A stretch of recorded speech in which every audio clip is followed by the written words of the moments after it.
नमस्कार दोस्तों, sing on gardening में आपका फिर से स्वागत है।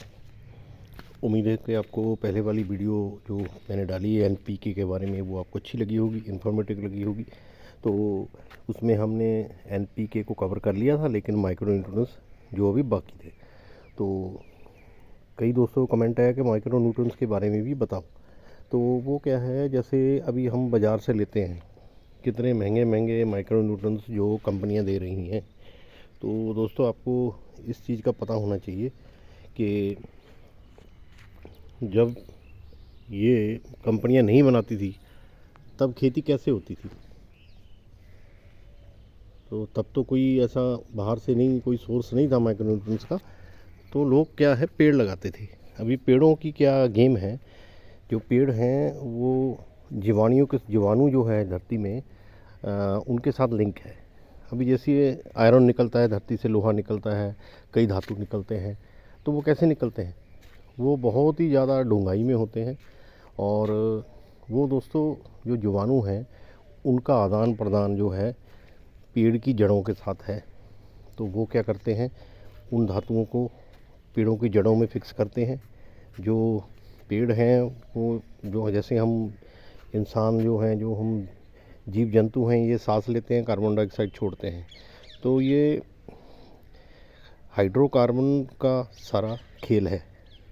हाइड्रोजन और कार्बन, हाइड्रोजन जो पानी में है, पानी है धरती में, और कार्बन डाइऑक्साइड है। जो कार्बन डाइऑक्साइड हम छोड़ते हैं, पेड़ लेते हैं, उससे ऑक्सीजन हमें मिलती है। तो ऑक्सीजन मिलती है, और नाइट्रोजन भी पेड़ फिक्स करते हैं जो 78% हवा में है, जैसे साइंस बोल रही है। तो ये जो 20 माइक्रो न्यूटन्स हैं जो साइंस ने बोला हुआ है, इसमें से जो 7 हैं उनको थोड़ा इम्पोर्टेंस दी हुई है। तो बाकी 13 भी वो हैं। जैसे 7 में जैसे मैग्नीशियम है, जिंक है, कॉपर है, सल्फ़र है, बोरोन है, मोलिब्डेनम है। तो ऐसे 7 हैं।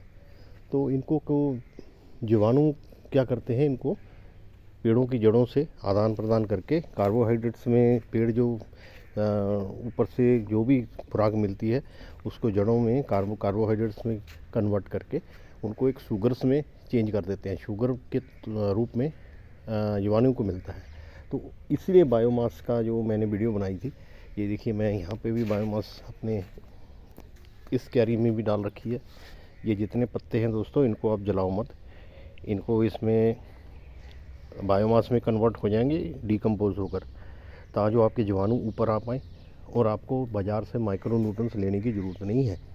ये जीवाणु खुद ब खुद धरती से, पत्थरों से, नीचे जितने भी चट्टानें हैं उनसे माइक्रो न्यूट्रिएंट्स लेकर पेड़ों को देंगे, और आपकी जो फसल है उनको भी मिलेगा।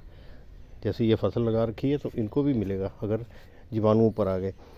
अगर अभी आप खेत को इतना डूंघाई में जोत दोगे और उससे भी जीवाणु मरेंगे। दूसरा, अगर आप बायोमास नहीं डालोगे तो इससे भी जीवाणु का मरने का खतरा है, क्योंकि धरती जो है खाली रहेगी, ज़मीन, तो नेचुरली जो हीट पड़ेगी या ठंड पड़ेगी उससे जीवाणु मरेंगे।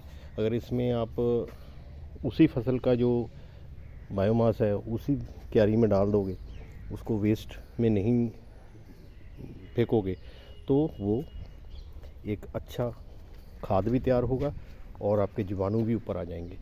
तो यही दोस्तों मैं बताना चाहता था, क्योंकि ये कुछ लोगों के कमेंट थे दोस्तों के कि माइक्रो न्यूट्रिएंट्स नेचुरली तौर पे कैसे मिलेगा। तो यही ढंग है माइक्रो न्यूट्रिएंट्स नेचुरली तौर पे अपनी फसलों को देने का। क्योंकि जब कंपनियां नहीं थी तो पहले जो हमारे पुरखे थे वो कैसे खेती करते थे, ये भी एक सोचने वाली बात है। तो वो भी तो माइक्रो न्यूट्रिएंट्स कहीं से तो फसलें लेती थी ना। अभी तो विज्ञान ने ये चीज़ें हमें एक पिन पॉइंट कर दी है कि 20 ये हैं, 3 वो हैं, नाइट्रोजन, फास्फोरस, पोटास, और इन 20 में 7 ज़्यादा इम्पोर्टेंट है, 13 नहीं इम्पोर्टेंट है।